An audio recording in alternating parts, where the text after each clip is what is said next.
Les colons, ils ont mis en place des pouvoirs, ils ont tracé des frontières, et puis, à leur départ, ils ont mis en place des gens, soi-disant élus démocratiquement, qui maintenaient les mêmes frontières, les mêmes valeurs, les mêmes...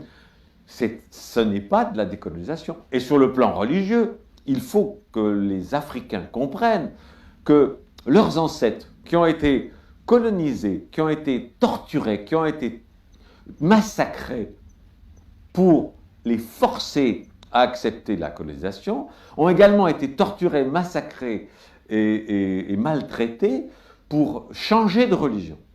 Les conversions au christianisme ont été faites par la force et par la violence. Alors, imaginez, et les ancêtres que vous avez, peuple africain, sont toujours vivants. Et ils vous regardent, et ils voient leurs descendants, vous, s'habiller comme leurs tortureurs. Ils voient leurs descendants aller dans les églises qui ont été mises en place par leurs tortureurs. Ils sont désespérés. Si vous voulez retrouver la vérité qui est le culte de vos ancêtres, débaptisez-vous, apostasiez de la religion des colonisateurs, jetez les vêtements des colonisateurs, retrouvez les vêtements africains, retrouvez la culture africaine, retrouvez les religions d'avant la colonisation.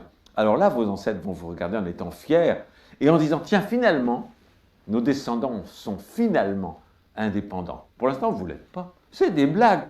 On vous fait croire à l'indépendance. Il y a un drapeau, il y a des... C'est des pantins, mais qui sont aux ordres des pouvoirs internationaux. Et vous le savez, en prenant un maximum d'argent qu'ils mettent sur des comptes en Suisse. Et en même temps, l'Afrique meurt de faim un peu partout.